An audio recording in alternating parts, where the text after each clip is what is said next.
Here we go, semifinal number 2 from Orange Beach, Alabama. The SEC Women's Tournament continues on here tonight. LSU, Texas A&M playing for the right to take on Florida in the final on Sunday.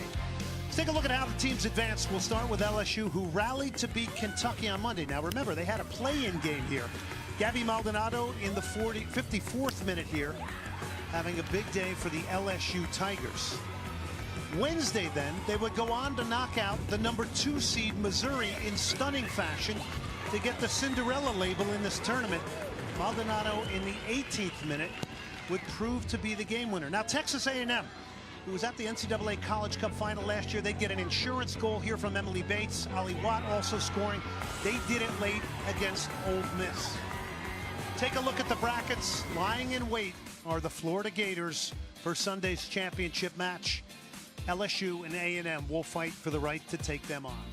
And welcome in, everybody. I'm Glenn Davis. Alongside me, she's former U.S. Women's National Team defender Heather Mitts, as we continue on here tonight on the SEC Network here on ESPN. Let's start with LSU. 3 games in 5 days, but we're going to go right to their midfielder, Natalia Gomez-Junco, who has to have a big game here tonight. Absolutely. We expect some tired legs for Gomez-Junco. She needs to step up. She's the free kick specialist for this team. And as you can see, if she could do this, it'd be a nice way to start off from distance. Shows her power, but she's also been able to contribute to 2 of LSU's 4 goals so far in the SEC tournament, all off of corners. She's going to have to be composed. She's the grinder in the midfield, and she's going to have to carry this team tonight. The fulcrum out of midfield, and of course LSU looking for a result over a very good Texas A&M. We'll take a look now at the LSU lineup here. Head coach Brian Lee, look at that record, 13-4-4, 5-4-2 in the SEC. We go up front to a striker that's dangerous with 15 goals. Falcom, one of the best forwards in the nation with 15 goals right now, paired up top with Clark. Maldonado has been coming on extremely strong during this SEC tournament. Texas A&M has got a bunch of young players graduating, 9 starters. We go right to a danger. I mean, Emily Bates can score goals. Yeah, Emily Bates now playing at the right midfield position. If you give her the time and the space, this is what she can do to you. She likes to cut it in. She's so dangerous for this team, has pace. She has 6 goals and 5 assists on the year. Texas A&M under G. Guerreri, last year's SEC tournament winners. We talk about Haley Pounds. Haley Pounds, 11 goals. We see Watt up top with her. Harvey loves the dribble out of the midfield. So much offensive power for this A&M team. A couple of other tips of motivation. LSU looking for their first ever win over Texas A&M here today. The Aggies looking to get to a familiar place. 5th time to the semifinals for LSU as they take on last year's champions Texas A&M. We're back here at the Orange Beach Sportsplex. Glenn Davis alongside Heather Mitts to the 3rd member of our team, Taylor Bisciotti, who has some news on an injured Heather McGee. Well, Glenn, it's like LSU can't catch a break. I mean, just when you think that they're back to a full roster, senior Heather McGee suffers a broken leg in the 49th minute against Missouri. The whole team is upset. She had to fly back to Baton Rouge yesterday where she had surgery. And we hope from everybody here in Orange Beach, a speedy recovery for Heather McGee. So replacing her, Gracie Campbell has some very big minutes to play for LSU. There's LSU in purple. Of course, they come into this 13-4-4. They're 5-0-1 in their last 6 in the regular season coming into this. Got to think maybe 1 through 7 here. Heather's already got an NCAA bid potentially, but certainly LSU with a win here today could make a huge statement. Absolutely. I mean, they have really turned it on here at the end of the season. Against Arkansas, they were without Summer Clark actually for the last couple games, and really the other players, Maldonado stepped up, the substitutes coming together. We didn't even think there was a chance they were going to make the tournament, and now they're making a run into the semis. It's pretty amazing to see. Mitts' quick hits right now. Let's get your keys to the game, Heather. For LSU, they need to challenge Daniel Rice, who is in goal tonight for A&M. This is only her 3rd start, and to capitalize on those offensive set pieces. And for Texas A&M, they need to have patience tonight, and they need to use the width and their speed up top. Texas A&M in white, LSU in purple.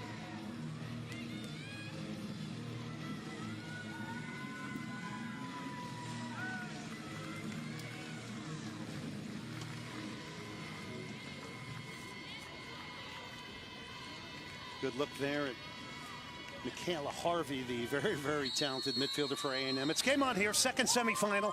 LSU and Texas A&M for the right to take on Florida in the final this Sunday. Again, LSU has played an additional game here, having to play the Monday play-in game, and they're off to a good start here. They'll get a cross in here, headed away by Texas A&M. Harvey now. And this is where the game just can be calmed down with the ball at the feet of Michaela Harvey.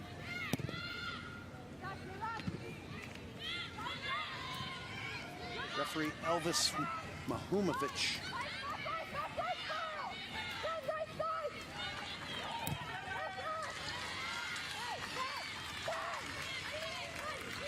LSU looking to try and really get off to a flying start here. Yeah, and they need to. They need to try to score early. And if that's the case, Brian Lee said that they're not going to sit back and try to just bunker. They're actually going to come out and try to play against these guys. So if they can score early, that might change things. But right now, they're taking it to them. They're going to continue to try to play the way that they have been, that has gotten them to this position. Direct ball over the top. Can she get a touch on it? She nearly did. Balcom. It would have made it 1-0. A huge save already here for Danielle Rice. That had a nice little skip on it for LSU. I don't think the A&M defender nor Balcom were expecting it to skip through like that. But a nice early chance for Balcom. Julian Balcom with 15 goals. Already getting into a good area. This one hit over the top. Trying to chase this one down now is Alex Orlet. And it'll be a throw in for LSU. Here we can see the ball played in over top. Look at this little skip right by the defender. And luckily Rice, we had talked about testing her early. She came off the line. A massive save for her in the early minutes. And that was as direct as it comes. And Figueroa made it real clear and that they were very concerned about Jorian Balcom. Want to try to deny her the turn. Sophomore from Scottsdale, Arizona, with 15 goals up front.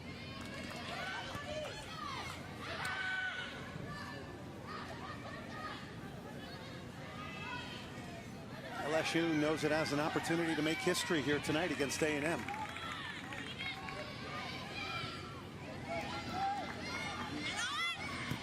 There you can see Michaela Harvey's speed. And Hoidu recovering to try to put some pressure on Hahn. Debbie Hahn now will get a left-footed shot off. Not a bad hit from outside the 18. Yeah, why not? No one's stepping up to her. She has people recovering behind, looks up with their left foot and tries to bend it around Rice. Loves to cut in like that, the sophomore from Tampa, Florida. 3 goals, 4 assists. Ali Watt. Cross took a deflection, goes right into the grateful arms of Catalina Rubiano. Comes into this game with 6 shutouts and a 1.10 goals against average. And Brian Lee said they definitely need to protect that space behind, specifically on Ali Watt's side. They know how dangerous she is.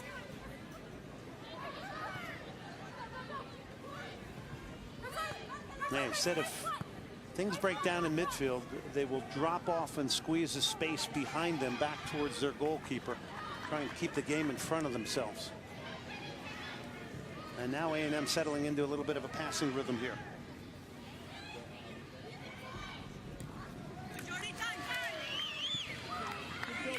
Here's Hahn again now for LSU. Already had a good chance in this one. They'll play direct. And it's one at the back here. Michaela Paulson switches it to Carly Moeller.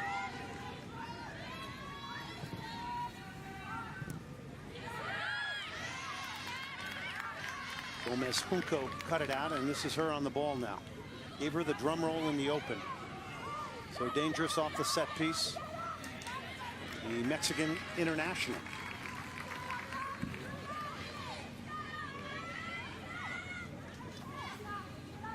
Brian Lee is in his 11th year at LSU, 22nd year overall in college soccer.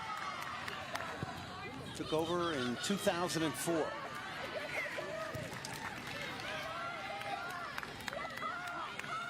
And after talking to him, I realized the difficulty of recruiting in the state. of Louisiana. You don't usually get that many top recruits. Alex Thomas, the right back, is one of those players. Here's Watt on the turn now. She's going one-on-one. Ali Watt, all eyes on her. Watt will come in, takes a shot, takes a deflection. Well, she shows you not only does she have pace, but she's got the willingness to take people on off the dribble.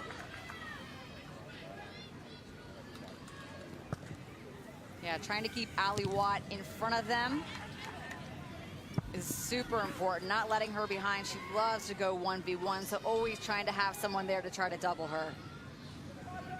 Named to the all-freshman SEC team.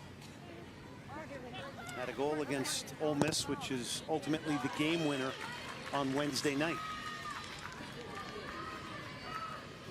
And G. Guerreri, there's his longtime assistant Phil Stevenson next to him. 408 wins in 25 years as a head coach. Built the program at A&M. Goalkeeper in the college game at Tulsa. And last year, for the first time, the Aggies got to the NCAA College Cup. Perennially ranked in the top 20.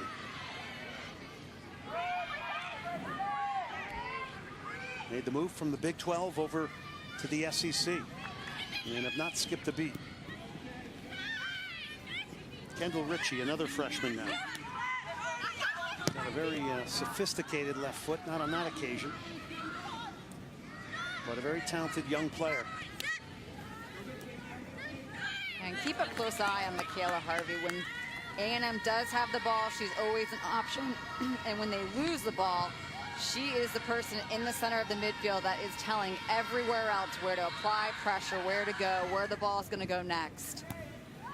Michaela Harvey, only a sophomore. Of course, has been involved with U.S. youth national teams throughout her youth career. And look at that, the vision to make that switch of play to Carly Moeller. Great switch, and Balcom was actually in that space, but she knew if she played it perfectly, she could switch the point of attack, and that's exactly what she did.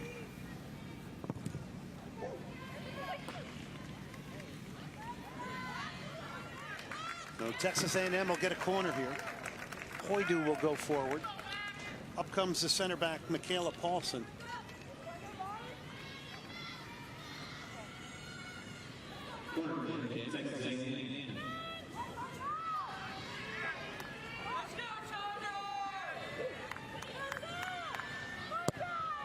Off the corner, Texas A&M. The header will go wide, getting up there. It was one of the prime headers of the ball, Michaela Paulson, who will make the long trek back now, the sophomore leader from the center back position. That's definitely been one of LSU's weaknesses this year, is defensive set pieces. So they're having to bring their numbers back. Rubiana is going to need to be aggressive off that line. Good man marking in the box and make sure that Texas A&M doesn't get up when they have those set piece chances. Harvey tried to get there. She's fouled. It'll be a free kick. She's got that very identifiable pink headband, but just is so elusive, able to get out of tight spaces like no other. Yeah, her instinct is to dribble first and then to pass. And this is Kendall Ritchie. The freshman will deliver it. Good defensive header by LSU. Paulson still pushing, and it'll be a goal kick to the Tigers. They were undefeated at home, LSU, during the year. And again, Monday they beat Kentucky. It was considered a play-in game. And then Wednesday beat the #2 seed Missouri. They've got the label, without a doubt, Heather, of the Cinderella team in this tournament. Absolutely. I mean, once again, they really were one of those last teams that are even added in to the SEC tournament, but to come in to upset not only Kentucky, but then one of the top seeds in Missouri. Balcom combines with her midfield, maybe overhit it, and a bad ball made a good one by Natalia Gomez Junco.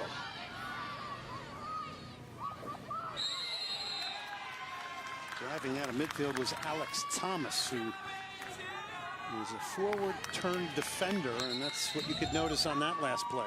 Yeah, and from the first day that she came in, they were thinking about having her play forward, but decided her instinct out of the back. She was very defensive-minded, but can still attack, as we saw right there, and really adds a new dimension to this team. But she was the one player, their biggest recruit, they were able to get out of the state of Louisiana.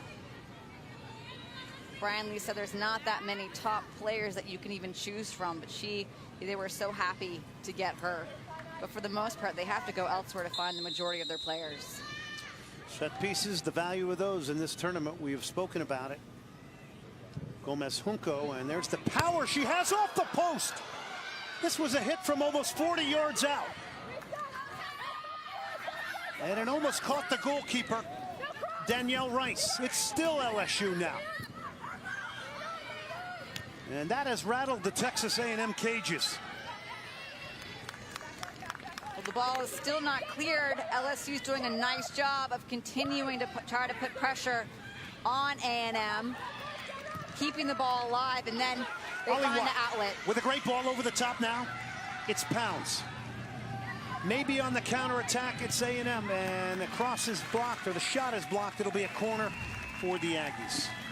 Yeah, I don't think anybody's expecting for her to shoot from here, but it's a little bit of an outswinger. Rice trying to get her hand on it. I actually didn't even think it was going to come that close, and it hits off the post. Well, she possesses immense power. Natalia Gomez Junco. A&M, second corner of the game, will get it over. Ali Watt was there, and so was Michaela Paulson. Paulson, by the way, has got 3 goals on the year. Yeah, you can tell she's the target. She'll be up there on the set pieces every single time, battling. Hoydu. Switch it. This is Moeller. Good read by Gomez Junco on that one, because Campbell, who is in for McGee, did not read the overlap. 4 is Summer Clark, the ever dangerous.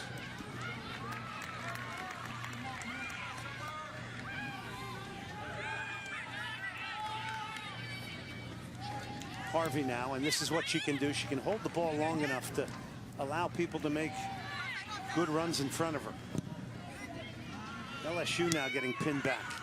Ritchie, and shot will flare off the outside of her left foot. It'll be a goal kick. SEC Network Women's Soccer is brought to you by Gulf Shores and Orange Beach Tourism on Alabama's sugar white sand beaches. I can attest to that. I've been walking the beaches every day with the occasional sprint. With the emphasis on occasional. The beaches are absolutely magnificent. They really are. They're just pristine. A little jealous we didn't have the tournament down here when I was in college. Yeah, it's been a great host down here in Orange Beach. Great time of the year. People still swimming.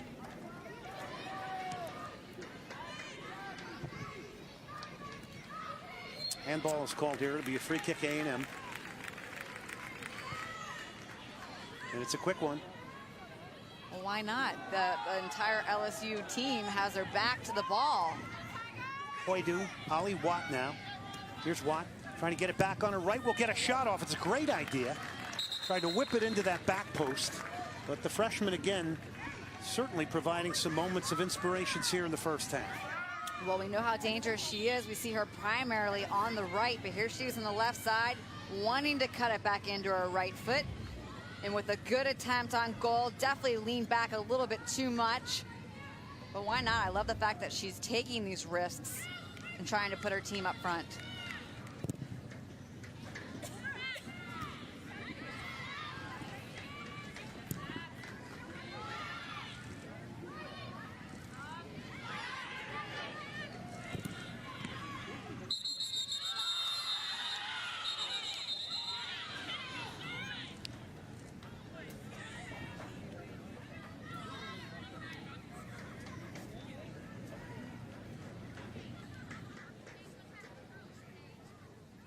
A&M training staff coming on the field.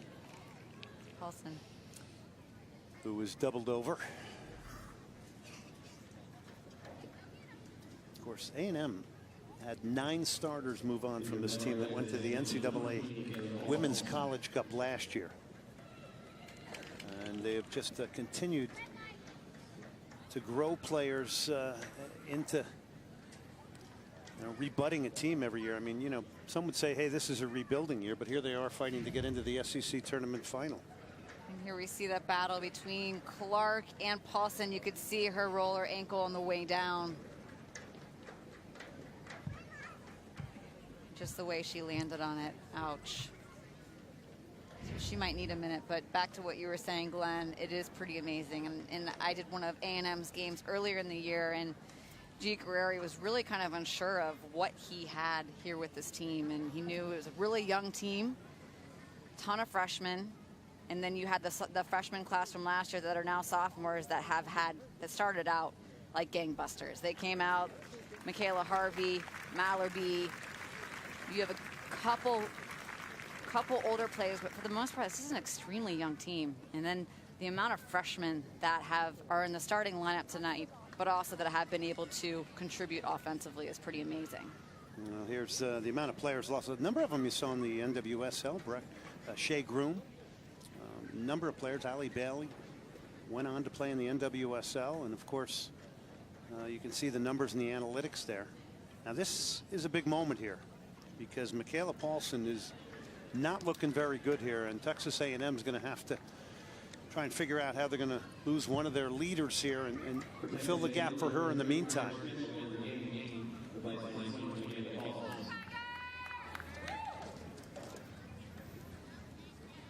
A&M will bring on Margaret Schmidt now to come into the center back position again, another freshman.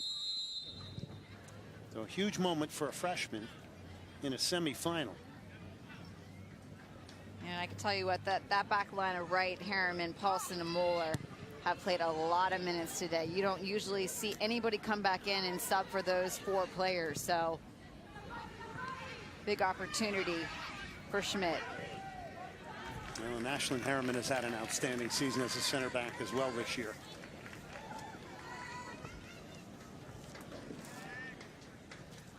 Ticking down towards 30 minutes left here in the first half.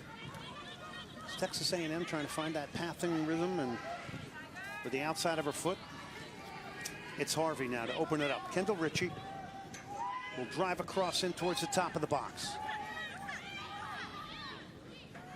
Hoydu.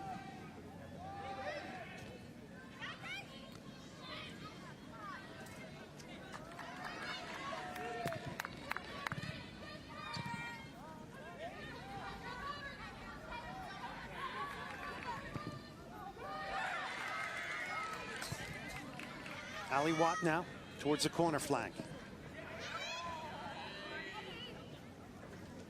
Defending defenders off, gets doubled up.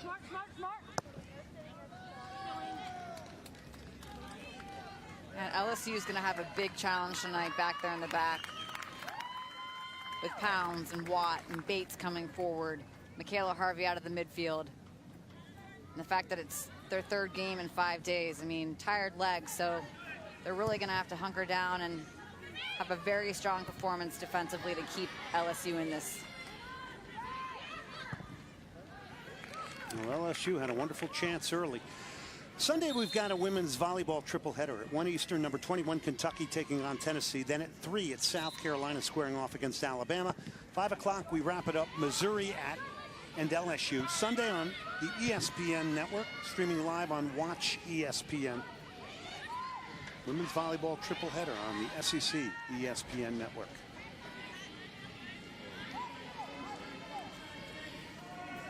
Mallerby to Ritchie. That's a well-driven in cross, and that's headed out. Second ball picked up initially by Hoydu. And Harvey will knock it back. Switch of play from Harriman to Moeller now. Drives a nice firm ball into the feet of striker Haley Pounds. Maybe a counterattack on here. Gomez Junco. Flat ball, it's cut out by Hoydu. If she ups the tempo here, they might have a good chance to counter. Breaking out of midfield, Mallerby. Pounds. And LSU get back behind the ball now here. Kate Hoydu Harvey to Pounds. Harvey flicks the header on.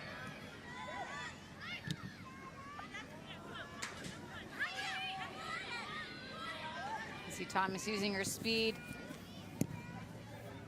Well, Gomez Junco early didn't like her options. Hoidu will take the shot. That one skips dangerously. Make that Kendall Ritchie in front of the goalkeeper, Catalina Rubiano, the senior from New Orleans. And actually, her debut in goal was against Texas A&M last year. For LSU. She's a Columbia national team pool player as well. Mallerby plays it wide.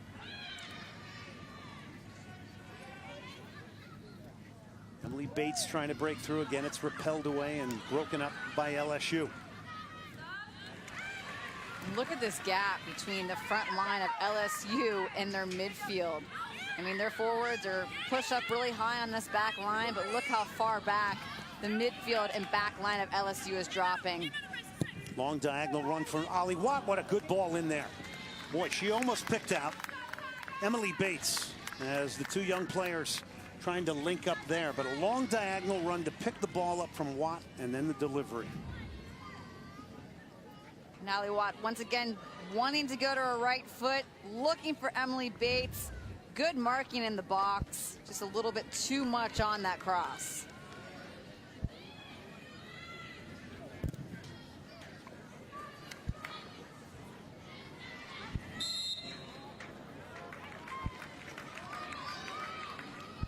Free kick A&M as the game beginning to settle in their favor, but it seems to be getting defined now, Heather. And look, I assume this is how LSU wants to play it, right? Get back, defend a little bit deeper, and see what we get on the break. This is pretty typical. And Brian Lee even said, you know, we need to use our speed on the transition. So they typically do drop their midfield and their back line a little bit.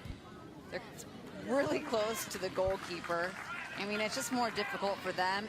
But A&M, at the same time, needs to find that space in between the forward line and the midfield line and try to dribble at them and get them to commit and pull numbers out. Third corner for A&M. And by the way, we saw Vanderbilt do that the same thing against Florida and cause real problems defending it. What we thought might have been too deep, but in the end, it made it a very competitive game. Well, it is different when you have Simone Charlie up top with their speed. You can launch her in behind, look for that transition. Clark has similar speed, but Balcom is a player what you want more to feet. Ritchie off the corner towards the near post. Headed away by Gomez Junco.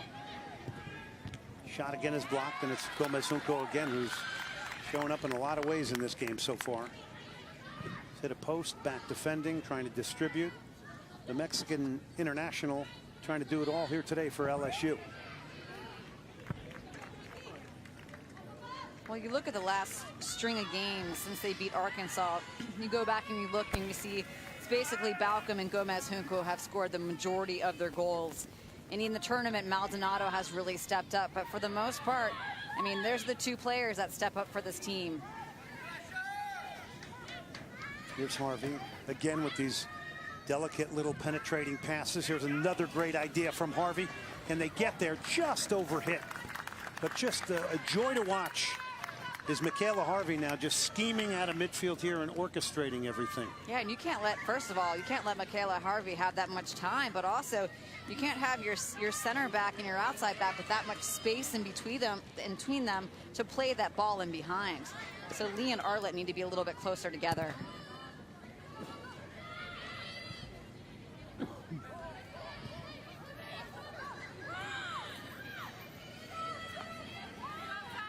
Ashlyn Harriman, Kendall Ritchie, Hoidu, nice takeover here with Harvey now. Harvey now trying to curl a ball in behind the defense. And it'll be a goal kick to LSU. I think Thomas and Lee, the two outside backs, are so concerned about Haley Pounds and Allie Watts and the speed that they have on the outsides that they're more concerned about just man marking them rather than staying compact with your line. So we're going to see a lot of space in between the center backs and the outside backs, and Michaela Harvey's just going to continue to find that space. She's that good of a player.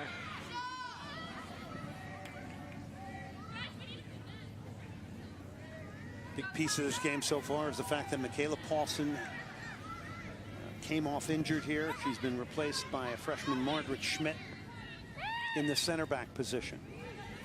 Well, that and the fact that Rice is only playing in her third start. But, you know, LSU has to keep the ball in order to challenge her. Michaela Harvey now on the run. She goes down, is going to earn a free kick. It's a nice battle there with Natalia Gomez-Junco. Two very talented midfielders.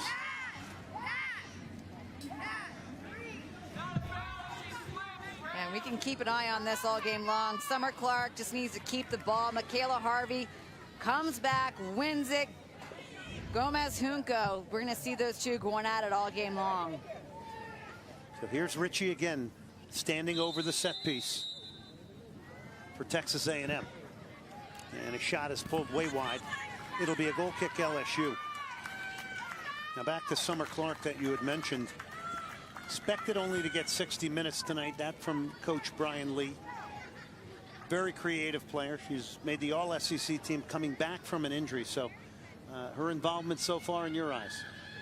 It's not good enough. You know, it's unfortunate because I saw her be a game changer in the game early in the season against Georgia. I know how good she is, but she also sprained her ankle against Florida and has really struggled because she sat out about 3 weeks. So her fitness is definitely in question right now. That's why we'll only see her go limited minutes. And here she is now, Summer Clark. Maybe she comes up with something here. Couple of step overs, draws a third defender. Draws 4 now. And knocks it back. And A&M does a great work to win that throw in. Talk about just getting numbers around the ball and the pressure they're applying right now. Great team defense to be able to turn the ball back over and be able to win it.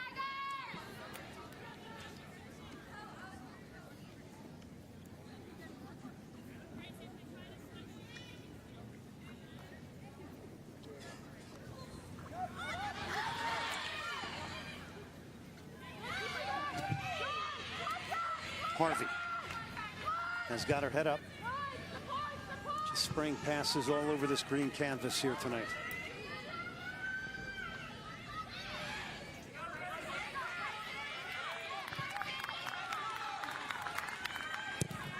Danielle Rice, who only 8 days ago came into goal for the injured Mia Hummel and has remained there for G. Guerreri. That was against Missouri in Columbia. Harvey has split two and it's just blown by. Two midfield players for LSU. Yeah, she's so much fun to watch. Loves a dribble in those small little spaces. You can see how crafty she is.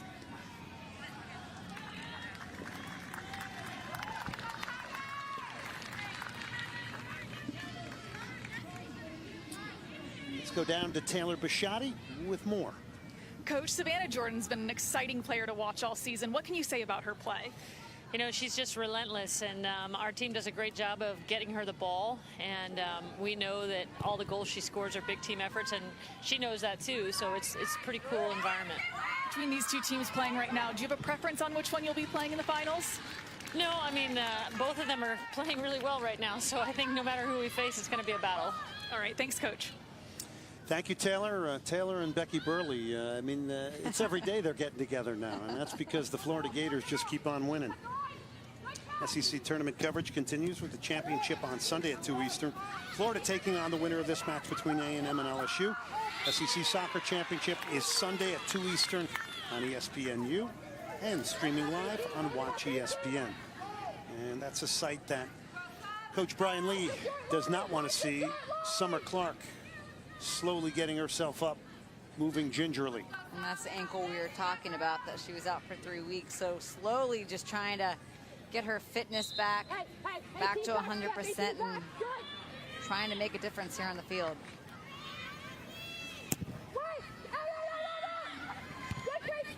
Top of the box, it's flicked back in. Just over the crossbar, and What a moment there. Just basically a second ball falling beautifully to Gracie Campbell. And she nearly side foots it in. She's the player that replaced Heather McGee here today. Yeah, once again, great set piece opportunity. I like this ball in behind, but right to the foot of Gracie Campbell, who just tries to redirect it just slightly over the top of the goal. Senior from Denham Springs, Louisiana, has appeared 19 times, Gracie Campbell.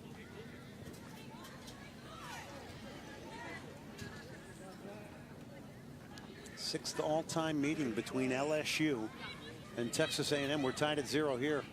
Inside of 18 minutes left in the first half.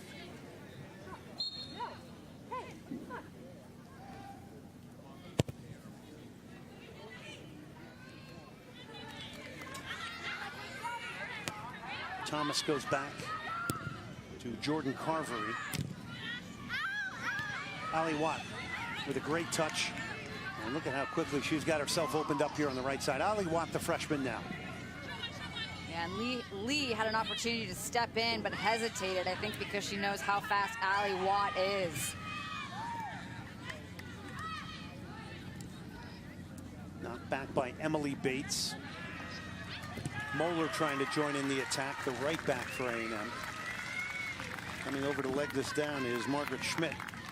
And A&M needs more of that, with the fact that Baucom and Clark are the only two that are pressing the back line. They can have their outside backs or one person from the back line add to the advantage for this Texas A&M team. Try to provide numbers to add to the counterattacks. Orange Beach has been a good place for G. Guerreri and Texas A&M. They're 8-1 lifetime coming here.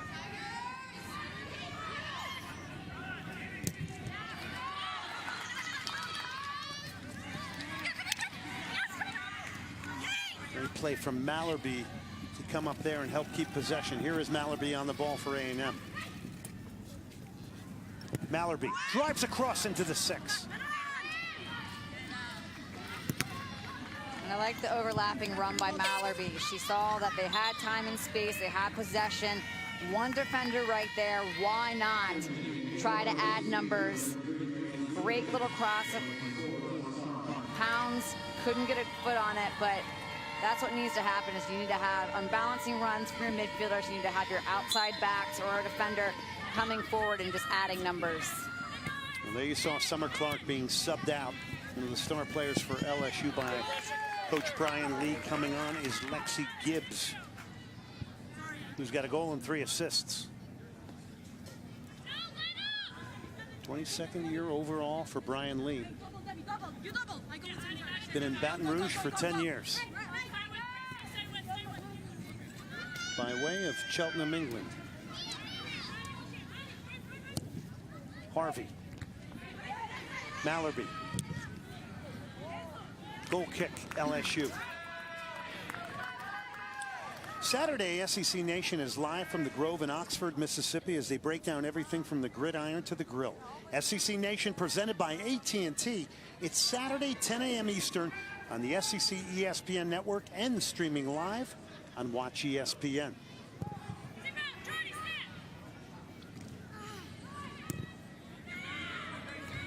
I did ask Brian Lee if they would change their tactics at all, because this is their 3rd game in 5 days. I asked if they would drop, because I figured they would have some tired legs, and he said absolutely not. We're going to come out and we're going to try to play them. But take one look at the field right now, and it looks like LSU, their midfield line and their defensive line, really are dropping. They're getting numbers behind the ball and trying to make it very difficult for Texas and A&M to try to break them down. Lissandro in for Bates. Again, LSU has played an additional game, so it's 3 games in 5 days, but they've got a lot of momentum. They finished off the regular season 5-0-1. Just came here and beat Kentucky, Missouri. So there has to be tons of self-belief right now for the LSU Tigers. Absolutely, and you have 9 seniors on this LSU team. It's a very veteran squad. So they want to extend their season. They don't know if they have a possibility of making it to the tournament or not.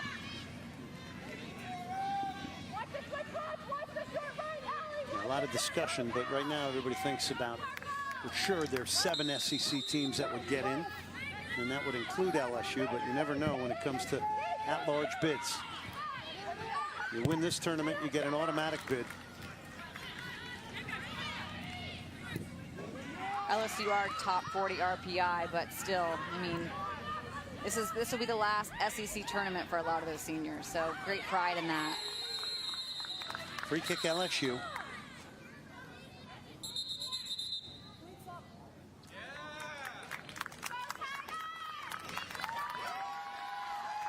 Yellow card, I believe, given to Ali Watt.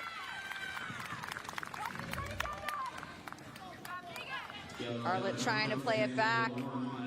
And Ali Watt, she just good defending right there, trying to make the most of it, sliding to try to get it, but just needing to be patient and smart. I like your dedication, though, coming from a forward. Talia Gomez Junco comes all the way back to take this set piece for LSU. We'll drive it towards the 18. Hoydu got a head on it. This is Alex Thomas getting there.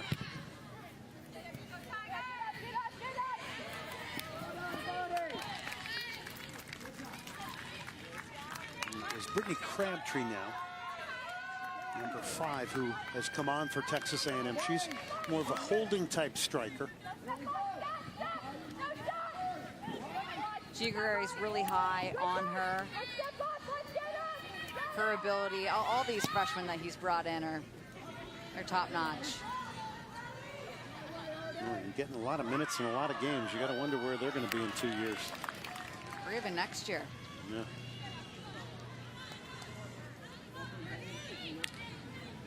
Right now for Texas A&M, youth is king. Watts header goes inside. Stephanie Mallerby to the senior Carly Moeller, who's had an outstanding career in College Station. Mallerby.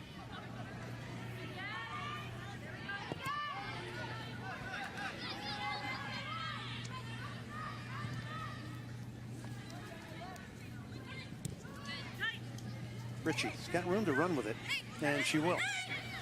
Kendall Ritchie will let fly again and hits it well, but long distance air, maybe a little bit over ambitious.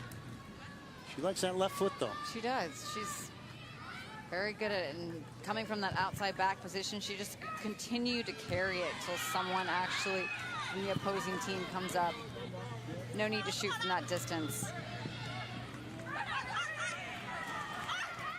Watt, still Watt, took a deflection, and off her line is Rubiano.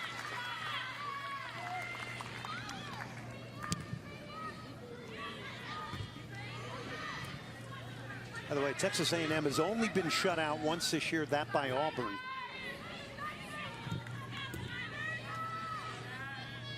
But Ole Miss and A&M were locked in a 0-0 draw until the latter stages where A&M produced 2 goals. Harvey. And those goals are both very similar.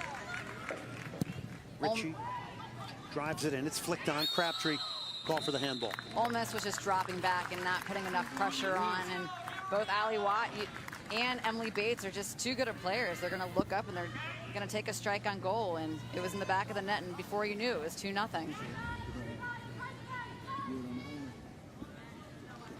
Arm in an unnatural position there, flicking up off the feet of Brittany Crabtree. But that's her game. Back to goal. She can hold the ball. Mallerby now. LSU had a wonderful chance at the beginning of this game and had a long-range bomb which stunned everybody here that hit the post from Natalia Gomez Junco. We talked about how came out of the gates early.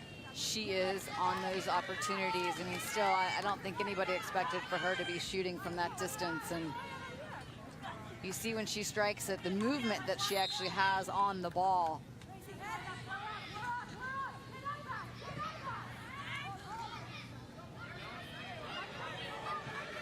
Step over. We haven't seen Balcom touch the ball very much at all either. Trying to switch the play. Ritchie positioned perfectly off the shoulder of her center back Harriman to break that up. Well, she had Balcom as an option, a really simple option, or she had Hahn out wide, so just not the best choice. Thomas, still Thomas, still Thomas. It's a one-woman show. We'll cut it back. Shot it wide. What a chance for LSU. And Alex Thomas out of the right back position. She was a converted forward.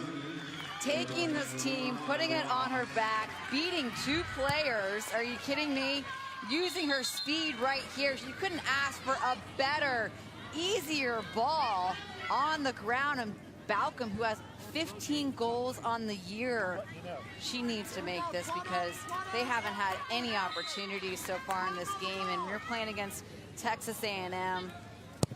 3rd game in 5 days. You need to make those chances. She was voted first team all SEC. She had a great chance at the beginning of this game. Just had the table set by Alex Thomas.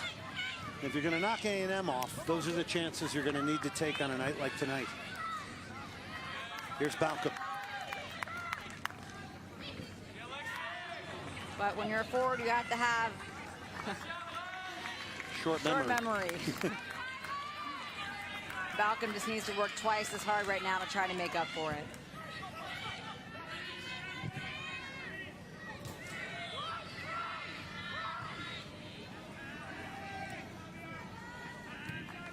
Ritchie.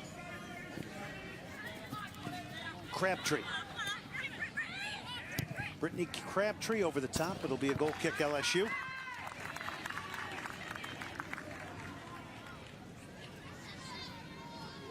Again, LSU and Texas A&M. The winner will go on to take on Florida this Sunday, 2 Eastern time on ESPNU. That is where the SEC Women's Championship game will take place here in Orange Beach, Alabama. Texas A&M has won the last 2 tournaments, looking to make it 3 in a row, but first have to get past a very stubborn LSU. Fernanda Pena will come on for LSU now with a goal and 2 assists. Out will go Gracie Campbell.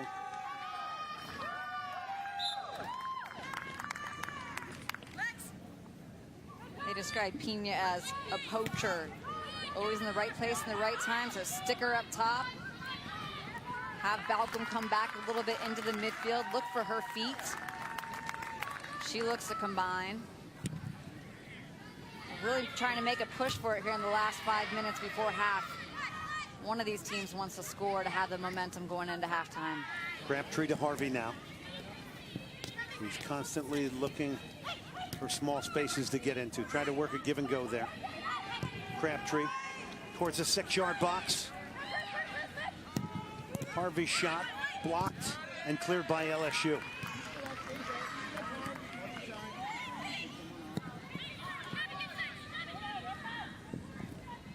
Crabtree off the legs of a defender. It'll be a corner for Texas A&M now, who would love to pick off a goal here as we tick down towards 5 minutes left in the first half. You don't have Paulson in the game anymore, but Schmidt had some height on her. Hoydu's great in the air. You have Crabtree, so a lot of options to be real dangerous here on the set piece.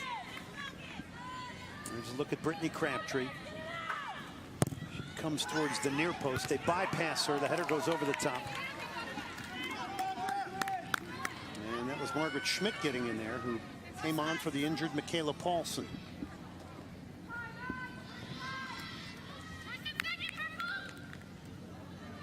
And Rubiano does not take the goal kicks. Carvery comes back there to take them.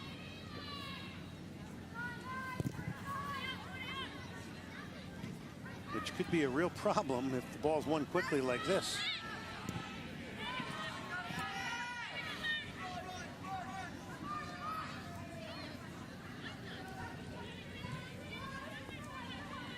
Mallerby.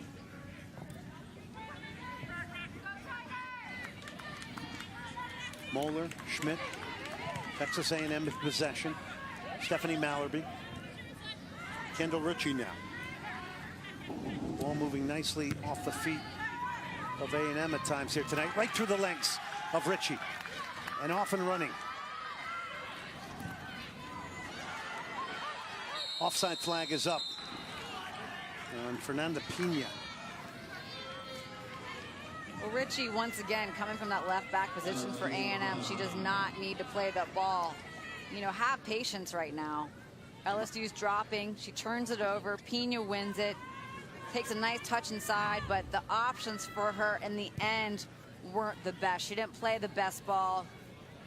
And unfortunately, LSU's offsides. Pina slipped the ball through Kendall Ritchie's legs to get that attack going, and then tried to pick out Lexi Gibbs. Those are the two changes that head coach Brian Lee has made here in the first half. Was concerned about his depth, Heather. Pretty much all year long. I mean, they played the same players. That's why when Clark was injured for as long as she was, they've actually found out a lot about this team. Maldonado stepped up. She wasn't somebody that they really relied on in the beginning of the year.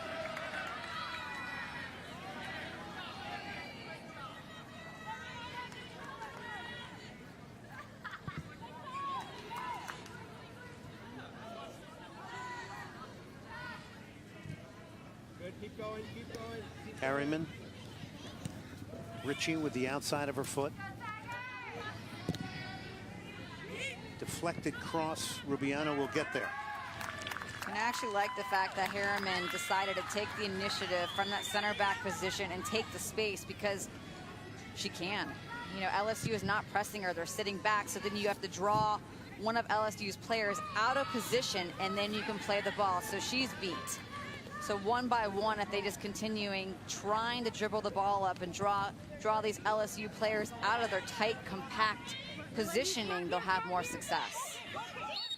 Be a goal kick, LSU. Is this about A&M remaining patient now as a very young team here, because they do have a dominance in ball possession here? Of course, they're playing a team, third game in 5 days, so that could fatigue heavily in the second half. It's always frustrating and hard to play against a team that is dropping back defensively. It's almost like a bunker. So you have to be extremely patient and find ways to beat that.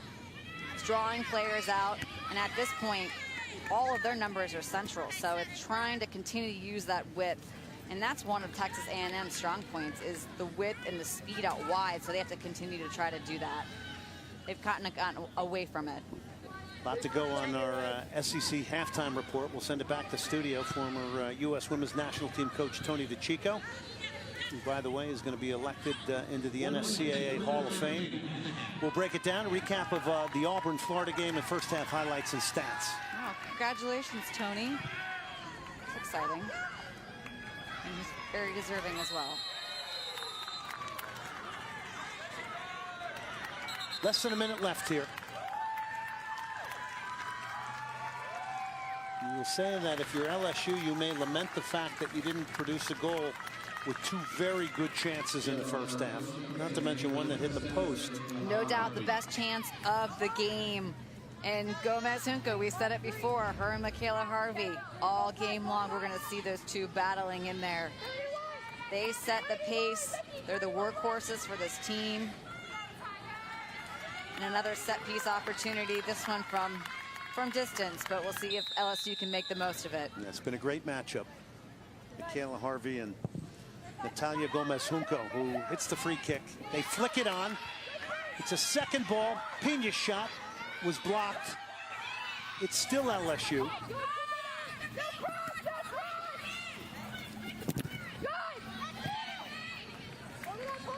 25 seconds left. Thomas has stepped up and won it. Can't get a good cross. It's going to be a free kick. Clock is still ticking. LSU will want to take this quickly. And this is a great opportunity, a little bit closer for 10 Gomez seconds Junco. left. Little time left. And they're going to stop the clock now. They're going to have to move it back.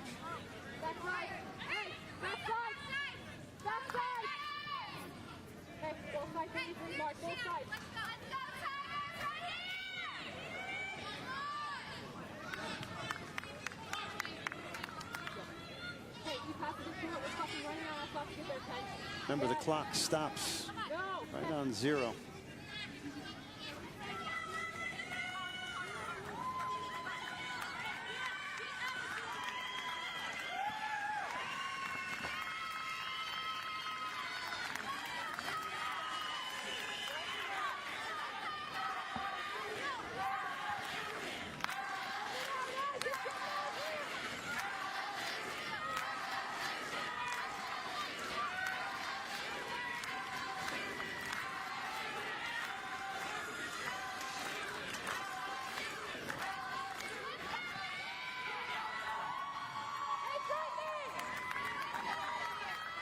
A&M coach G. Guerreri. I'm not sure if it's the foul he's upset about or the fact that the clock was stopped.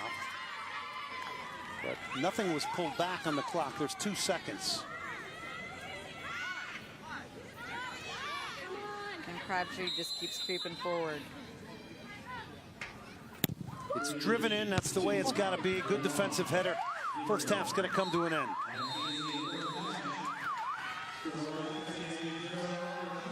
So LSU, A&M, the first 45 minutes for you, Heather. Good battle from both teams. LSU, yes, with the best opportunity so far. Balcom's wishing she has another chance at that. But A&M, I think that they need to do better. They need to use the width more in the second half and continue to be patient. Texas A&M and LSU looking to move on to take on Florida. Let's go down to the third member of our team, Taylor Bisciotti, with the head coach of LSU, Brian Lee. Coach, 3 games in 5 days. How do you think your team is responding? I thought the start was great again, and then legs, we hit a little bit of fatigue. But I thought we regrouped at the end and fought really hard, and maybe make a couple slight adjustments in halftime and see how it goes. Thanks, Coach. No problem. Brian Lee in his 11th year at LSU. LSU remains in it. She had a great chance, Jorian Balcom, to put LSU up 1-0. To break we go.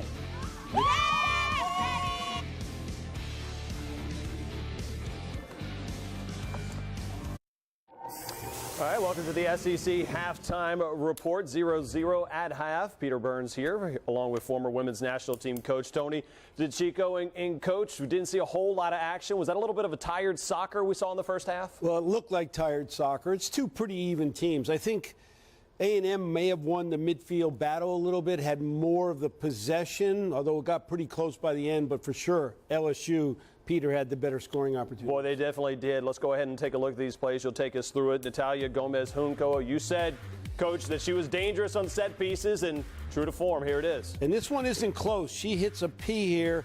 Goalkeeper thinks she's got it, but Daniel Rice wasn't close to it. That was off the crossbar. Boy, remember now, she's scored 4 goals already off the set pieces this year. Now 8 minutes left to go in the half. Another opportunity for the Tigers. Right, Alex Thomas takes it deep.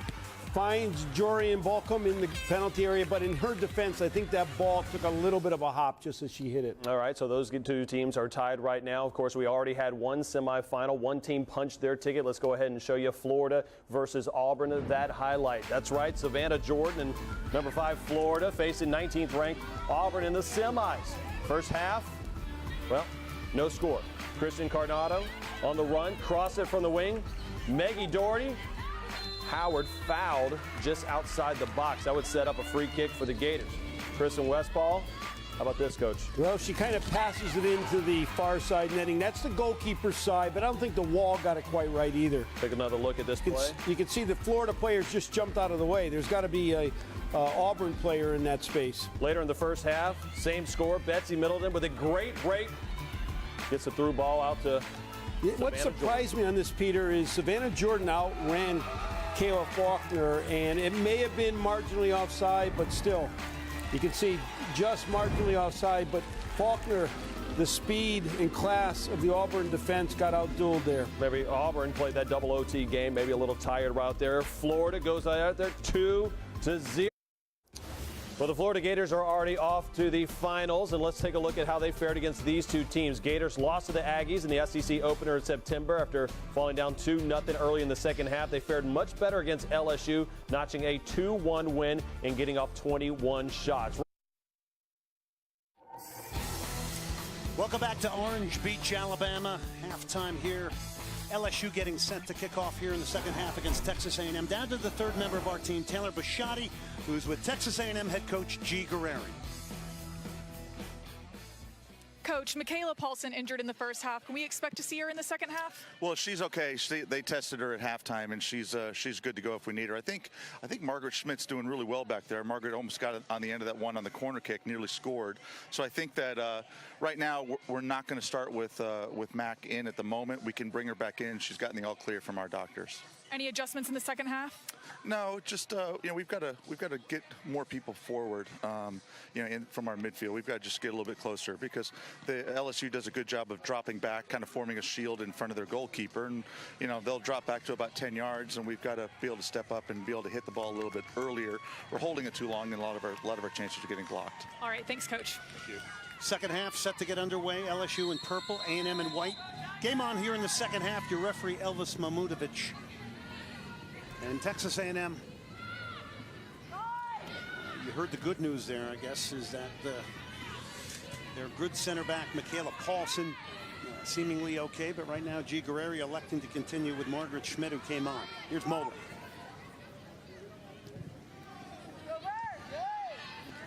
Yeah, it will be interesting, though, to see if Texas A&M can adjust and try to get more numbers forward if LSU is going to sit back again, which I do expect them to do that in the second half. You could argue that LSU had the better chances in the first half, despite the dominant ball possession by Texas A&M. It was an individual effort from Alex Thomas down that right side, and Balcom was just in the perfect position. She's the leading goal scorer for this team, and I think it was just so untypical of her to miss in the manner that she did. Michaela Harvey battling away here, has drawn two players. Loses Moeller. And good switch of play from Moeller. Harriman. Had Ritchie elected to go direct, and LSU wins it back. They had a big start in the first half. Here's Summer Clark. Back on to start the second half. Clark's shot is blocked, and it'll be a throw in LSU. So doing the same thing they did in the first half, coming out here really pressing a little bit. Absolutely. In the first 5 to 10 minutes, you have to out of half. You've had an opportunity to rest at halftime, to get reorganized, to figure out what your new tactics are here in the second half and how you can come out and get the win.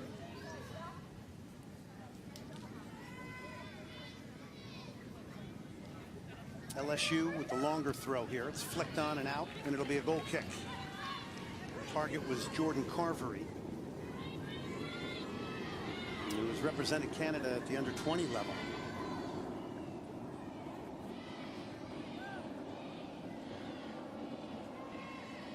Danielle Rice will play a short one. Moeller laces it across to Harriman. Harriman will hit a longer direct ball. And out of play it goes. A&M has to be feeling pretty good about themselves. They haven't given up a goal in 470 minutes, and that's dating all the way back to 2013. So solid defense when it comes to tournament time, and this team knows how to win. That's a pretty remarkable amount of time to go without a goal scored on you in the SEC tournament.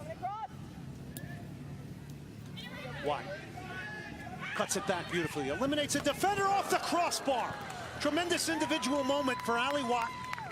Sharp cut back, pulled it off the crossbar with her left foot. And it just shows how two-dimensional she is. Primarily in the first half, she was always trying to get it to her right foot. Great little ball in behind from Moeller. The cut back to her left foot and off the crossbar. What a great early opportunity for Allie Watt. Both teams have now hit woodwork. So that long-range hit from Natalia Gomez-Junco in the first half. And now Allie Watt, who scored against Ole Miss. She got the game winner in the quarterfinals. Well, both of those goals that were scored against Ole Miss were because they were dropping back and not applying pressure, giving Allie Watt and Bates tons of time. Balcom gets it wide. Cross will come in. Stabbed out of there by Texas A&M. Long range hit, and it's a bullet. And again, that's a bit of a warning shot to remind you that Natalie Gomez-Junco, if she jumps on a second ball or a loose ball in midfield, is a threat to shoot. There's a little bit of miscommunication there in the midfield for A&M, and Gomez-Junco just read it perfectly.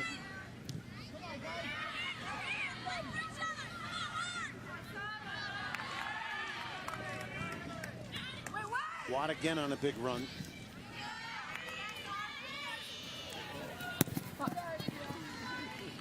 Good cover coming over from Arlett. He was a senior from Houston, Texas. She's got a goal on the year, wearing the captain's armband.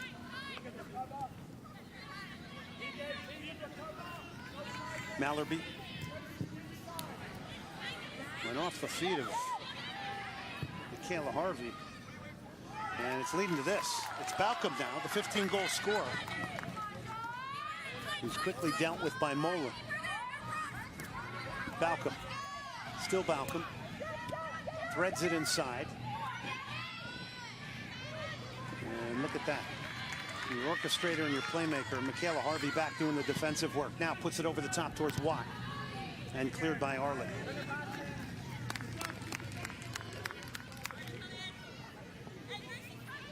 Only takes a moment of magic from her.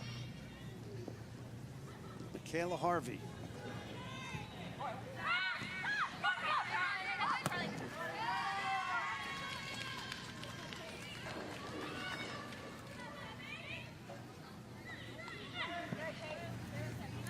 Balcom.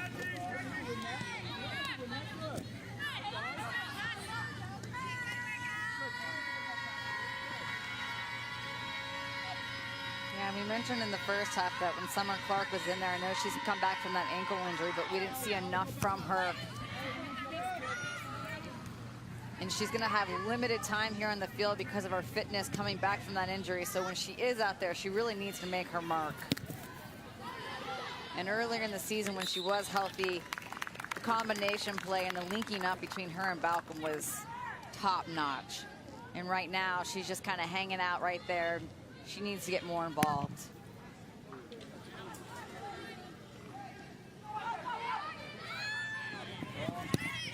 Moeller goes all the way back to her goalkeeper, Danielle Rice. Ritchie flicks it on. It's not a good ball. Stepping up here and flying forward is Thomas, who knocks it inside. Here's Balcom trying to find some space. She'll get it out wide. Summer Clark now for LSU. Still Clark trying to break her way through. First corner of the game for LSU. She must have heard me talking. It was good initial pressure from Summer Clark. And even though she got beat, she made the defender take a long touch. And then Alex Thomas was able to read that and come up and win the ball. So it's a good job by LSU, something we really didn't see them do much of in the first half. Gomez Junco to take the corner. Let's see if she drives it in. No, this time she clips it in. Ball is still loose on the swivel and the hit and the turn. It goes wide, but a decent effort. And off the corner, some danger shown by LSU. And Debbie Hahn, once again, the set piece. Can't clear it, and Debbie Hahn trying to get her body around it, but it goes wide. But showing once again, they are very dangerous with these set piece opportunities. A&M not able to clear it. Ali Watt now pressing. It'll be a goal kick LSU. Moment of duress there for Alex Arlett, with Ali Watt just trying to close her down along the end line.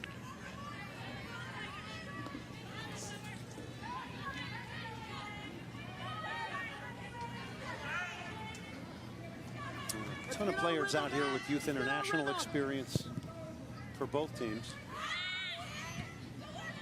Representing Colombia, the United States, Mexico. Here's one of them. Michaela Harvey. That's a beautiful ball towards Watt. It's pulled the goalkeeper off her line, and Rubiano is there. And you can see Rubiano. We don't see her come off of her line typically, but she was able to read that early. And luckily, Arlett was there as well. But Michaela Harley has done this a couple times tonight, trying to string that ball through the space of the center back and the outside back, and has not been able to be that successful. That was probably their best opportunity so far. It's a great look from the camera of her trying to thread the eye of a needle. Here we go, White. Balcom quickly doubled up. Gracie Campbell.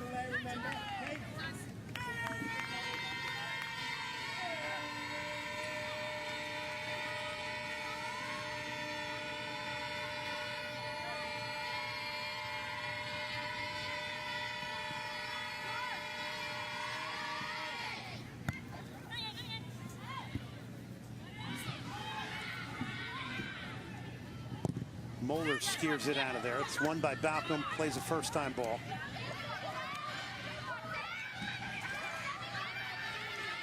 And the breakthrough there was Debbie Hahn. Going to get called for a foul and maybe more here. Certainly a talking to. And she'll pick up a yellow.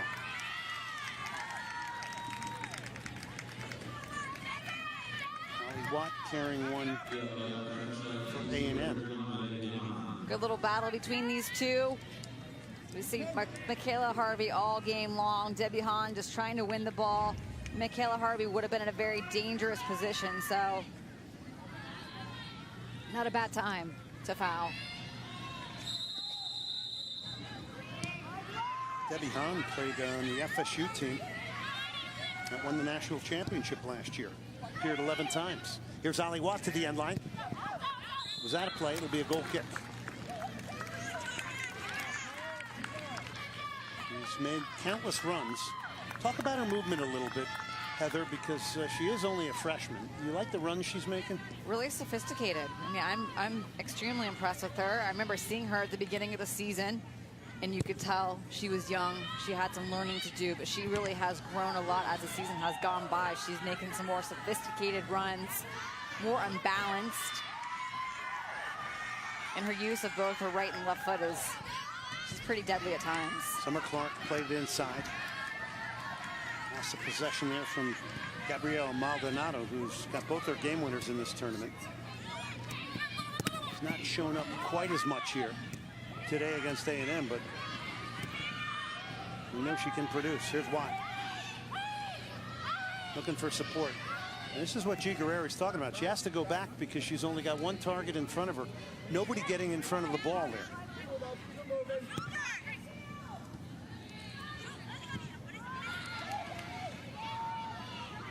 Well, and it all comes down to the midfield. I think, you know, they need to step up a little bit more. You need to have your outside backs providing a little bit more width for you as well. And Emily Bates is another player that is so dangerous for this A&M team.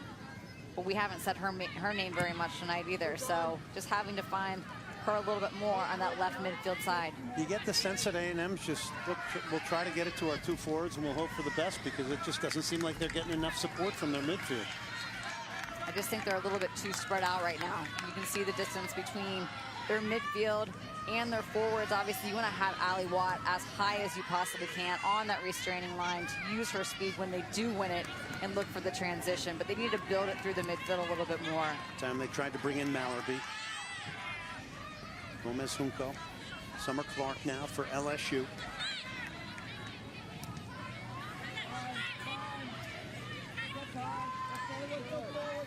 Kate Hoydu now, as a freshman, has 3 goals and 3 assists. She will go towards Watt again. Good decision to take control there from Alex Arlett, with the goalkeeper Catalina Rubiano coming off her line. Arlett feeling the pressure of Ali Watt and just not wanting to take any chances. Hoydu, Mallerby now. Watt lost it on a play. It'll be a throw in for LSU.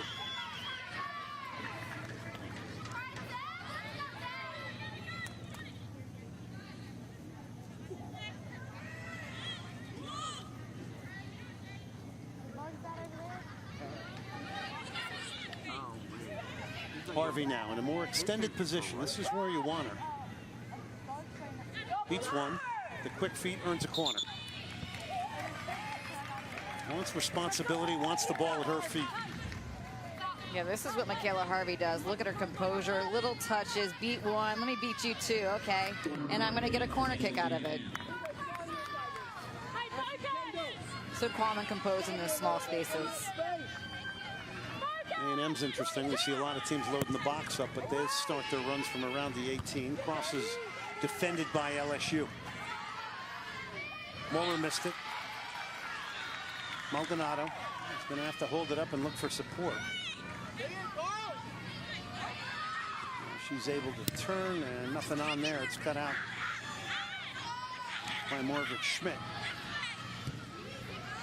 Brian Lacey, we need to have speed on our transition. There was a great opportunity. Yeah, she had to bring it back, but then you have to have your players around you and support flying forward. Gomez Junco gets it wide. Summer Clark is pulled out. She's got an opportunity to get a crossing. Headed away by Mola.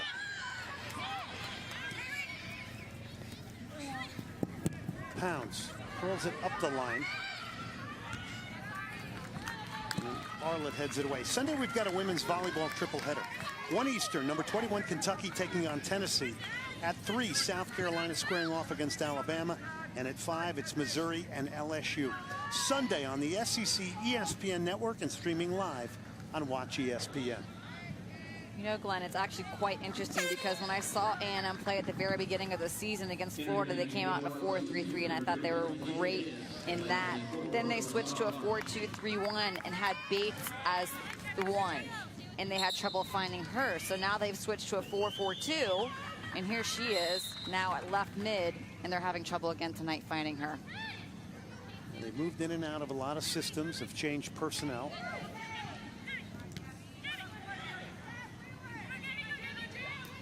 Harvey. But it's been one heck of a good year. When you graduate 9 starters, 14-5-1 the Aggies, 6-4-1 in the SEC. 1 game away from the final. They lay it into the box, getting turned. It's Pounds. Well, with the success that Texas A&M has had this year and the fact that you can play 3 different formations says a lot about the players. They're just trying to find the perfect style that's going to suit his best players. Try to getting them all on the field.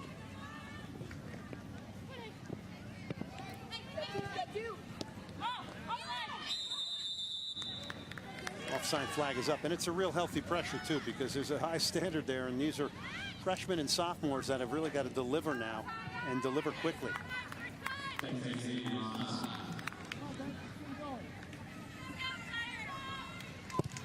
Harry said, look, we got to capitalize on our chances here.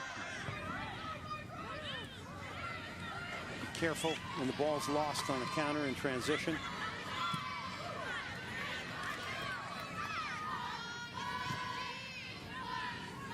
Mola.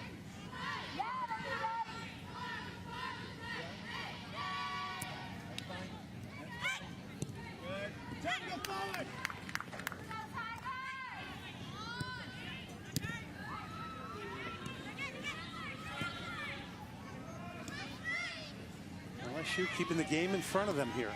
Yeah, that's what I was going to say. I mean, Texas A&M's doing a nice job of possessing and being patient, but LSU is doing a nice job of keeping them in front. So as long as they're not getting behind you, then they're not dangerous and they can't score goals. So I just feel like A&M's getting too spread out, and they're waiting for everybody to have just an individual performance of their own. Someone needs to take the initiative here. LSU bringing on Pena. She had a couple of moments in the first half. Coming off the bench, ticking down towards the 27-minute mark. You're subbed out. You can re-enter once in the second half. It's been a second half devoid of chances. Sweeping tackle there.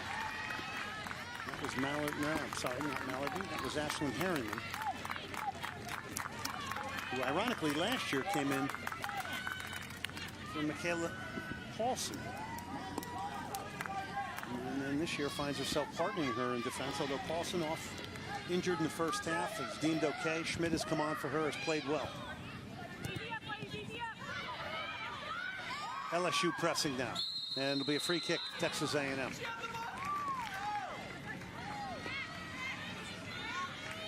Balcom led with her right arm. And typically Balcom does better with this because she loves to use her body, but in that instance she didn't need to right there because Emily Bates was so far off of her as she got called for the foul. But when Balcom gets in the box, she uses her body so well to hold off defenders, and one of the reasons why she's been so successful all season long, scoring 15 goals.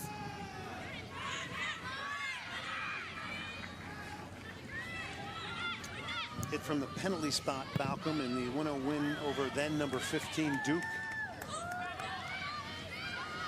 She had actually missed a PK earlier in that game. And when called upon in the second, decided she wanted to take it again. So actually it says a lot about her as a player. She gave a bad ball away there, though.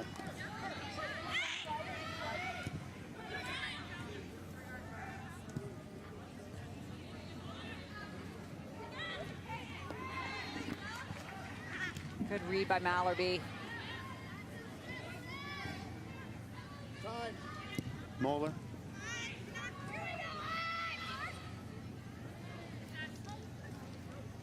There's been no quit in LSU. I mean, for a team that's on their third game in 5 days, they look pretty strong here. You do, actually. You don't.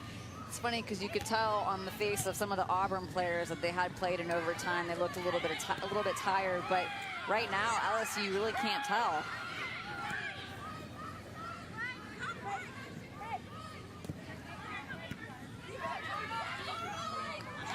Good win by Moeller. Knocks it back now. A&M trying to figure it out from an attacking perspective here. They've had more of the ball, but they're trying to create chances here. Be careful now. Alex Thomas loves to run it out of the back. Thomas remains in the attack. And maybe this is the time now to maybe up the tempo for Texas A&M. Michaela Harvey to Watt now.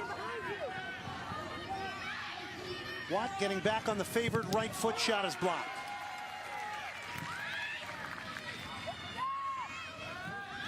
Thomas made it all the way back to provide the block. I mean, just the space right now in the midfield. Things are really opening up for both of these teams. Balcom, nice quick ball. Gomez Junco now. Mexican international swept away.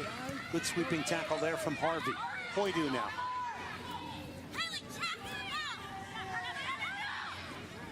You can hear Michaela Harvey actually chirping at Haley Pound, telling her to check for the ball to be a better option. So as a sophomore, I just love that she's the captain right there in the midfield, always dictating the play, telling people what to do. Into the feet of Watt.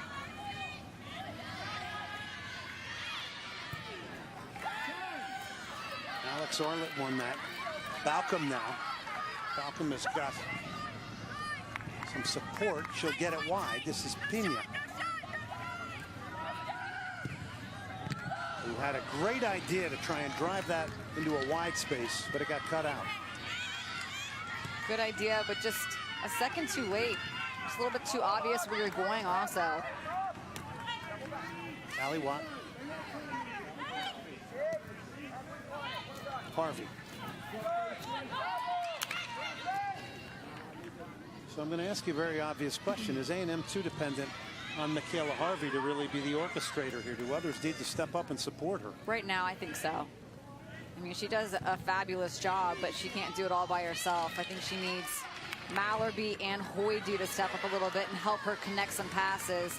We also need Emily Bates there on the left side to get more involved. I mean, she's one of the top scorers for this Texas A&M team. I don't even think she's touched the ball more than once this entire half. Here goes Arlett. Trying to self-pass around Moeller. So then really it comes down to your midfield and switching the point of attack. They have to find those players. Because Harvey's doing a lot of work. Here's Pena, who's going to try it, pulled her shot wide. Harvey seems to be getting a little bit frustrated here now. I think so also. You can tell her body language and, you know, the fact that she's calling out players, which I think is great, but at the same time, you know, I think the other players around here just need to take the initiative to step up and try to figure out how they can get more involved. And here's Pena taking a little touch. I think the touch is a little bit away from her rather than in the right direction of the goal, which would have made a difference, but a good early opportunity for her, a little bit off the mark. Jorian Balcom, with her 15 goals, will take a breather here, the sophomore. And Clark has come back on. So Summer Clark coming back on, and that's not going to be the last we see of Jorian Balcom. He's going to be allowed to re-enter once. Oh, wonderful tackle and an early ball. Hoyt needs to run at the LSU defense. Switches it out wide. It's a chance here, maybe. Haley Pounds will square it back, a left hand on it. It's pushed away. Ali Watt was in there. Catalina Rubiano came up and pushed it wide with her left hand. And it all goes back to Michaela Harvey coming back and winning that ball. Hoyt played the early ball. Here's Michaela Harvey. Thank you very much. We play this ball in. Early ball. It gets played to Pounds. And Rubiano getting her hands on it and keeping her team in this game. Kendall Ritchie to take the corner.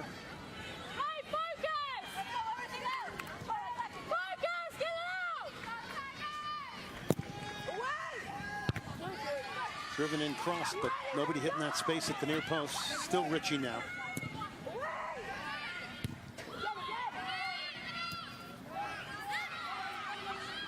Summer Clark. Found her only option. And off and running now is LSU. Lexi Gibbs is stripped by Moeller. Kind of shocked there wasn't a call right there, but play on.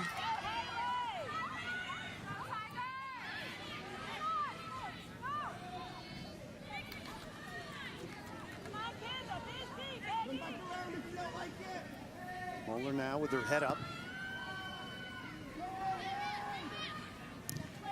And Harvey seemingly going deeper and deeper to win the ball back. Here's Pena now. You may have to go it alone here. Pena. Step overs. Still Pena. Still Pena. In the box. She nearly got past the final defender, Margaret Schmidt. But Pena again providing some excitement here.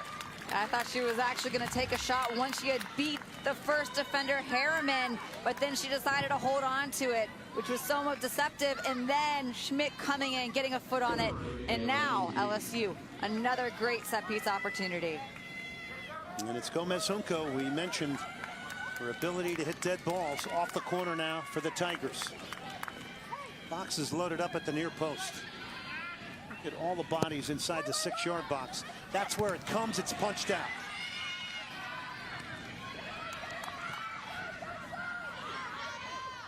Another cross, and it's a well-hit ball, but unfortunately right at the goalkeeper for LSU, Danielle Rice. Saturday, we've got another great day of football for you. At noon Eastern time, the Wildcats squaring off against the Bulldogs. At 4 Eastern, South Carolina taking on Tennessee. Then at 7:30 Eastern, Auburn battling Texas A&M. It all starts at noon Eastern Saturday on the SEC ESPN network and streaming live on Watch ESPN.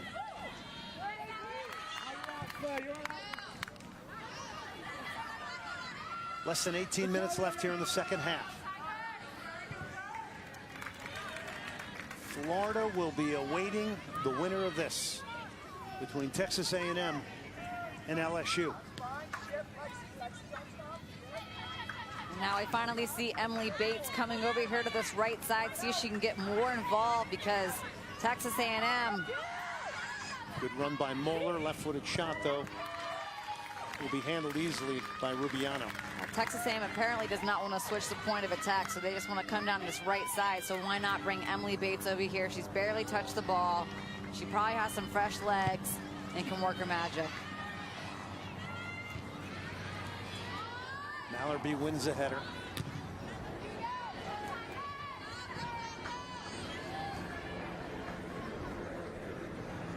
Harvey uses her body beautifully. Works a give and go. He'll play it out wide. She put it right in front of the finish. Is there. Texas A&M has scored a spectacular goal. It's finished off by Emily Bates. Who other but Emily Bates?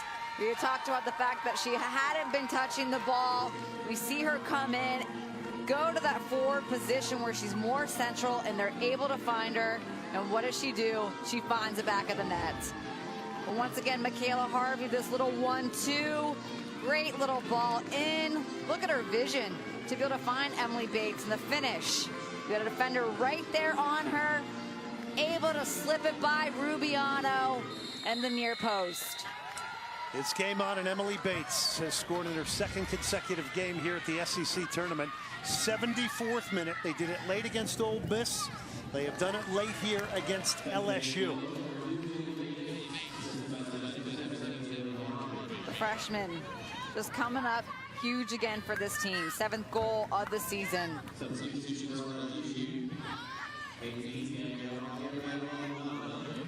But it really does come down to that pass through from Michaela Harvey. Pounds to Allie Watt now.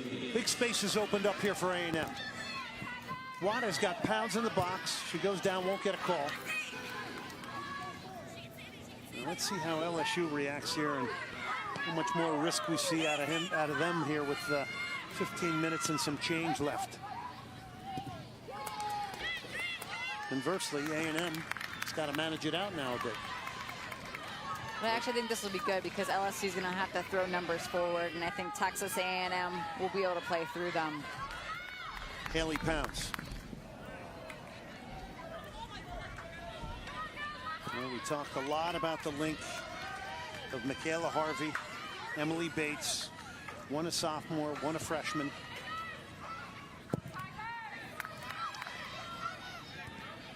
It's amazing to think how young they are and how big of a part they are of this Texas A&M offense. They don't play like a freshman and a sophomore, that's for sure. Summer Clark, and quickly Coach Brian Lee of LSU has gotten back on Jorian Balcom, their 15-goal scorer, who's laying off the last line of the A&M defense. There is Balcom trying to break through. Balcom is there, and so is a sweeping, diving to the ground bravely, Danielle Rice. We weren't sure of Rice tonight, only in her 3rd start, but she has really stepped up on the set pieces, coming off her line right there, and also for Schmidt. You know, she has stepped in for Paulson and being able to hold off Balcom right there. Excellent job for her filling in for that player, for Paulson. Goalkeeper Danielle Rice, a junior from Westlake, Texas, near the Austin area. This is far from over, though. Less than 15 minutes left.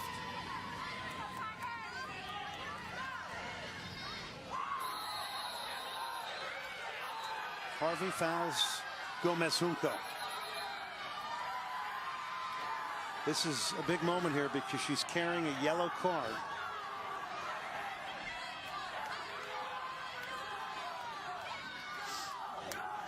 And Michaela Harvey needs to be careful because these two, we've talked about it enough today. We knew that they were going to battle. And that's just a late tackle.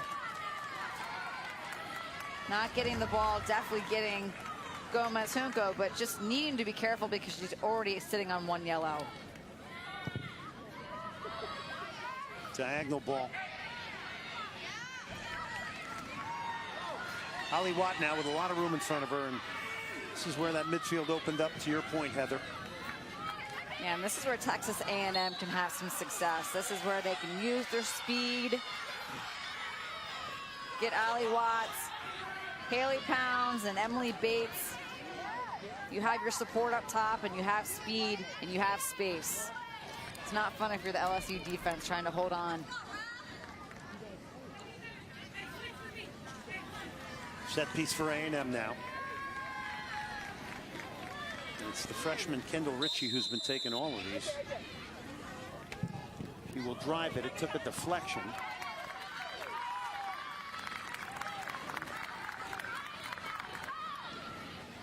Rubiano needs to get it forward here for LSU now. Header steered away by Margaret Schmidt. Chance for LSU to move up the field here. More changes coming. And here you can actually see Arlett, who Brian Lee says is arguably their best defender, but sometimes they do push her up into the attack. So we can see right now she's going up top with Balcom, trying to push for the equalizer.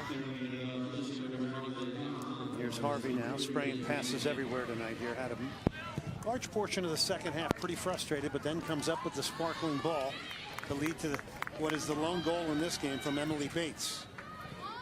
And LSU going to a 3-back. So really trying to push right now.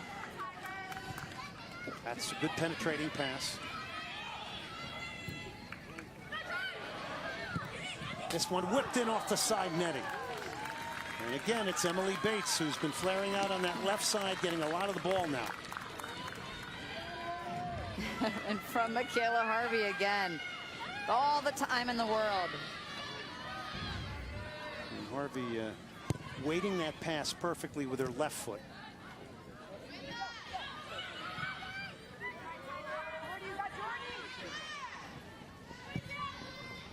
Alex Thomas knocks it forward. Harvey now. Game has opened up so much for A&M. Bates will play it wide now. Ollie Watt. Watt's shot is off the mark. It'll be a goal kick.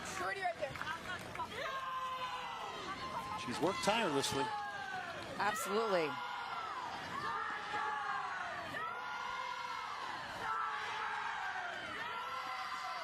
G. Guerreri trying to steer the Aggies into their 3rd consecutive final here at the SEC tournament.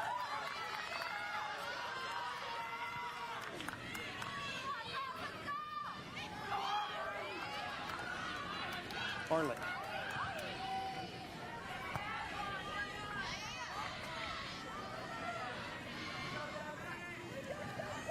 The energy of Arlett now trying to bring LSU back.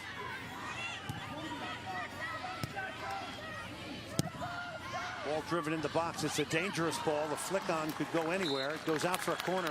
LSU's going to make this interesting. Yeah, and Arlett's bringing definitely a little bit of a spark here for them in the midfield. We're seeing them be able to connect passes in the midfield. We hadn't seen that pretty much all game long. Natalia Gomez Junco, the Mexican international, to take it. Played in 2 under-20 World Cups. Flips it again to the near post. They try to flick it on. Ollie Watt back defending. Gomez Junco lashes it across the box. Summer Clark now. Still Summer Clark and tackled away. Going to ground with Stephanie Malaby.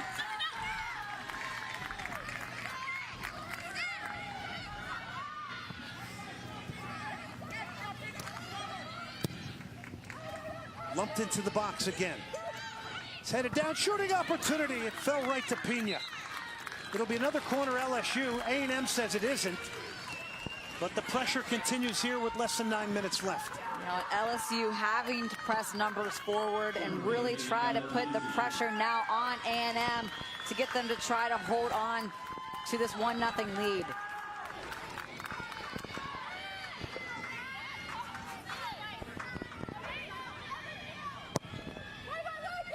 Again to the near post. Watt got up. Trying to get there is Bates.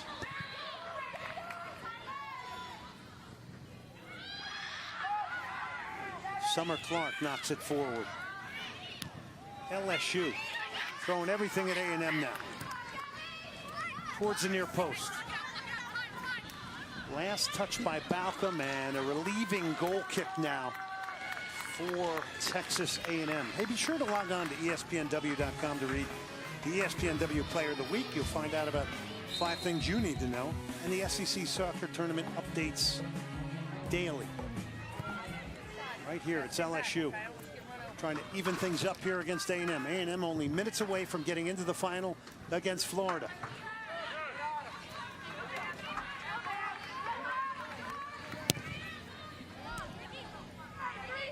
Harvey curls it towards the corner flag. Bates is off and running.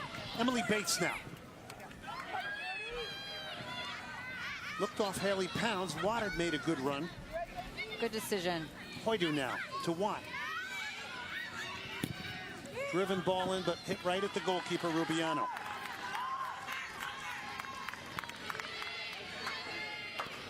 And Emily Bates could have taken that herself, but decided to have the patience, bring it back around, give it to Emily, or give it to Watts out wide. So they have to remember they're still up 1-0. Ollie Watt fends off a defender with her strength. Onside is Haley Pounds. Haley Pounds to make it 2. Can she get a shot off? She does. Hit right at Rubiano. She'll make the save. And Alex Thomas thought about holding her line to try to catch her offside, but didn't fully commit. So then she kept her on, so another quality opportunity for A&M. Feathery control from Summer Clark now. Clark, who's looking a little bit more energized. Harvey. And that's who you want on the ball in the waning moments of a game.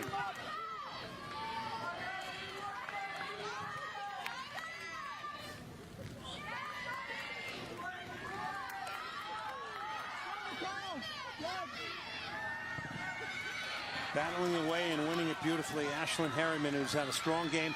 Ali Watt is on the far side here. Maybe with a good touch here. Might be a favorite to get a shot off. Ali Watt kicked away by Catalina Rubiano. Oh, and Ali Watt, she had the entire goal and just came a little bit too close to allow Rubiano to get her foot on it. Just a little slip ball right past her, but Rubiano able to make the save. Less than 6 minutes left. Clock is stopped here. Texas A&M a 1-0 lead over LSU. Glenn Davis alongside Heather Mitz. Taylor Bisciotti down on the sideline. You're enjoying this on the SEC ESPN network.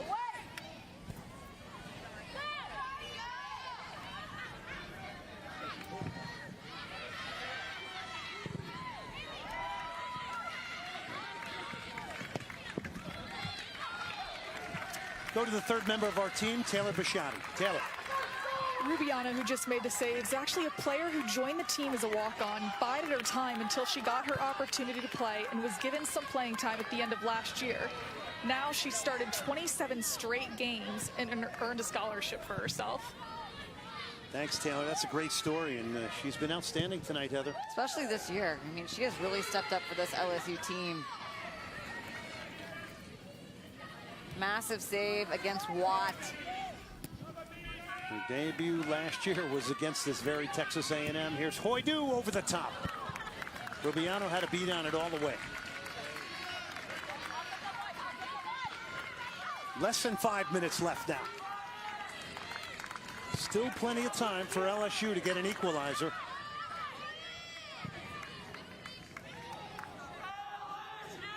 And this LSU team battling to even get in the tournament, beating Kentucky, upsetting Missouri, getting to this point tonight, really competing with this Texas A&M team and making it very difficult to the very end. Moeller stepping up. Harvey now. Got stripped by her counterpart, Gomez Junco, who gets it wide. Driving forward now is LSU. It's Debbie Hahn. Still Hahn. Oh, and that's Watt in there, slide tackling. Kind of love that from your forward coming all the way back, even though she's getting up and hobbling a little bit.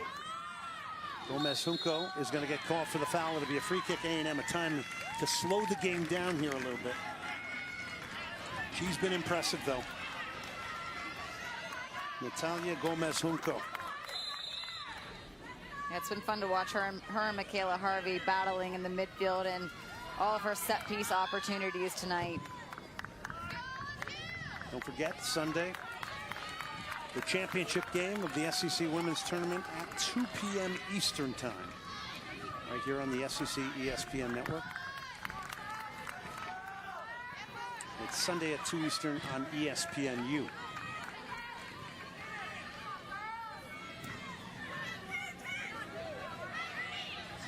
Arlett.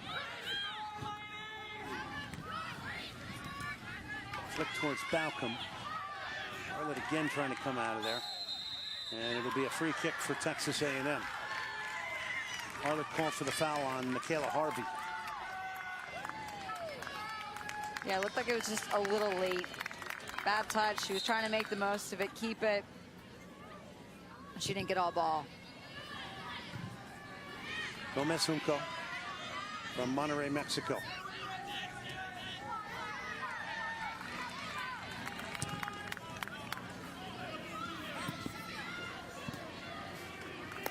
And Haley Pounce can just keep that. Emily Bates was not ready for that ball. She was not showing she wanted it, so she had time and space right there in the midfield, had the composure to keep it.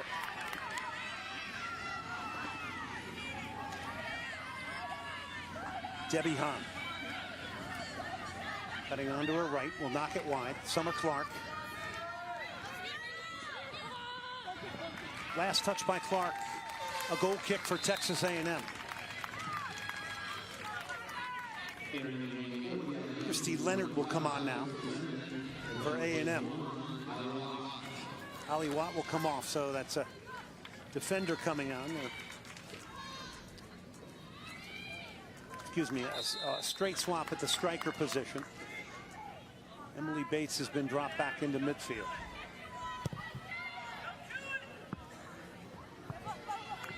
Just trying to preserve the lead at this point.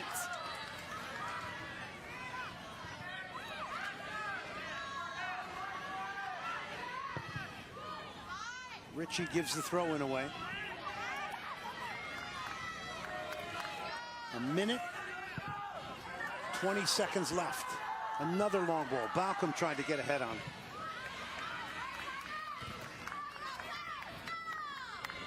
Margaret Schmidt is going to be one of the stars of this game if this holds here. Coming in very early for an injured Michaela Paulson, has played outstanding in the center back position tonight. It'll be interesting to see what Coach Guerreri does next game with the starting lineup. Pena. Gomez Huco. Less than a minute left.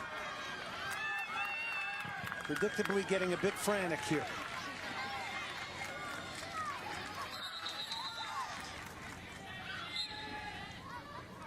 Clock still ticks. Jordan Carvery drives it forward. Cleared by the goal scorer, Emily Bates.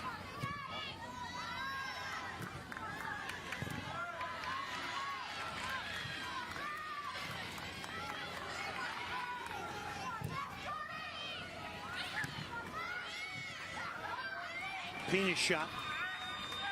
A little bit dicey there from Danielle Rice to make a few heartbeats skip. And good decision by Rice to try to wind out the clock. That is going to do it. Texas A&M is going to go on to the finals of the SEC tournament. G. Guerreri and company have done it again. A 74th minute goal from Emily Bates is the difference. And Emily Bates seems to be that player that continues to step up for this team time and time again. All right, here are the brackets. You see it. It's Texas A&M, the Aggies, getting set to take on Florida. Coming up next on the SEC ESPN Network, SEC Now. For Heather Mitz, I'm Glenn Davis. And